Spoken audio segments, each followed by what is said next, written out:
Raportet që i ka pas me njerëzit, pra përveç se aspektit etik, ka pasur edhe aspektin e këshilluesit për çfarë do lloj fushë të caktuar?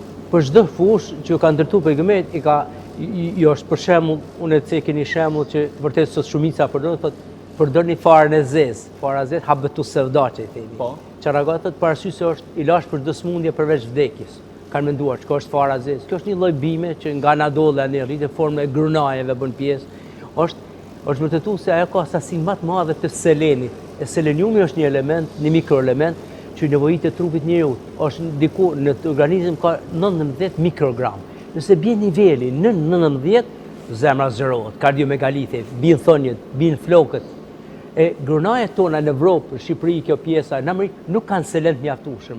Prandaj kjo bime mundson përveç mikroelementeve tjerë që selenin, që është një element që e nxin e forcon imunitetin, shkakton rrëmjen e lipideve në gjak, domethënë kolesterollit, lipideve të cilat janë të rrezikshme për organizmin, bën balansin në melçi, në kokë gjithë, prandaj është një farë e cila përdoret gati themi për çdo ilaç. Po ashtu një mrekulli të madhe tha pejgamberi, profeti ju tha, përdorni hijamin, se nuk ka gjë më të mirë. Hijami është premje sipërfaqësore. Është interesant pejgamberi i ka treguar dhe pikat ku bëhet premja. Jo 128 pika në trupin e njeriu dhe thot bëni hijamin.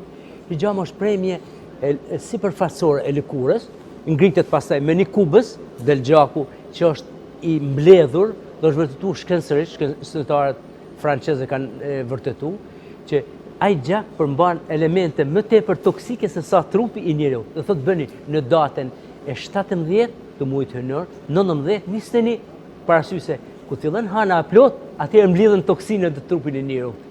Në këtë mënyrë pra arrihet një baraspeshje plot, kështu që sot me plot mund të themi që klinikat me renome botërore në Francë, në Finland, në Kinë, për vend në Evropë, në Siri vetëm kanë fut edhe si mjet më të vërtet në librat e mjekësisë, si metodë për smundjet kardiovaskulare, smundjet e memorizimit, gjitha këto. Pejgamberi thotë për shembull, pikat ka caktuar mes dy skapullave, shpatulla, jo pika speciale, pika për memorizim, për gjitha, thotë nuk ka sen se duke shkuar në Mirazh, natën e Mirazhit, thotë nuk ka pas melek që thotë, thuaj umetit ton ta përdor hijamin.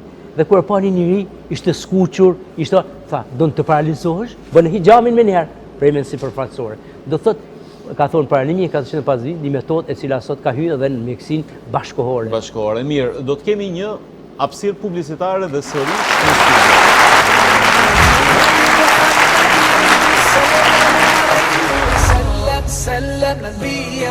studio.